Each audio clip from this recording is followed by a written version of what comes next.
Numele Tatălui și al Fiului și al Sfântului Duh. Amin. Astăzi vom porni de la întrebarea: ce putem face în vremurile în care ne aflăm?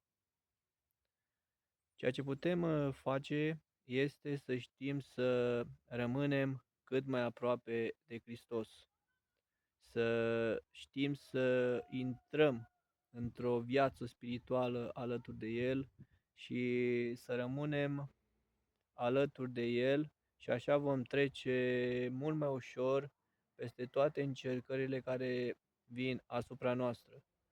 Hristos ne anunță, El va fi cu noi până la sfârșitul veacului.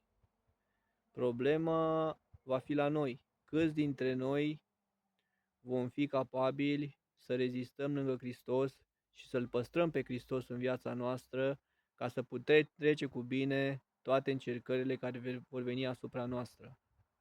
De asta omul trebuie să și-l dorească cât mai mult pe Hristos, să-L iubească cât mai mult pe Hristos și să-L introducă pe Hristos în sufletul lui, intrând într-o viață spirituală alături de El. Când intră într-o viață spirituală, când caută rugăciunea, când se dezlipește de toată partea materială și îl dorește doar pe Hristos, încercările sunt trecute mult mai ușor, pentru că omul este acoperit de harul lui Dumnezeu. De asta și Evanghelia ne spune: privegheați și vă rugați ca să nu cădeți în ispită. De aici vedem că omul care priveghează și care se roagă are o putere spirituală și orice încercare care vine asupra lui va fi trecută mult mai ușor când are un câștig spiritual.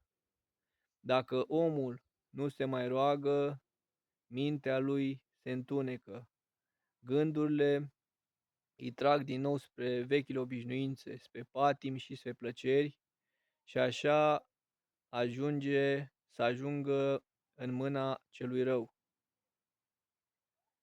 Omul, când se dăruiește lui Hristos, luptă pentru a fi cât mai aproape de Dumnezeu și totodată, prin Hristos și prin puterea spirituală a lui Hristos, omul se curățește și se pregătește pentru viața veșnică. Amin.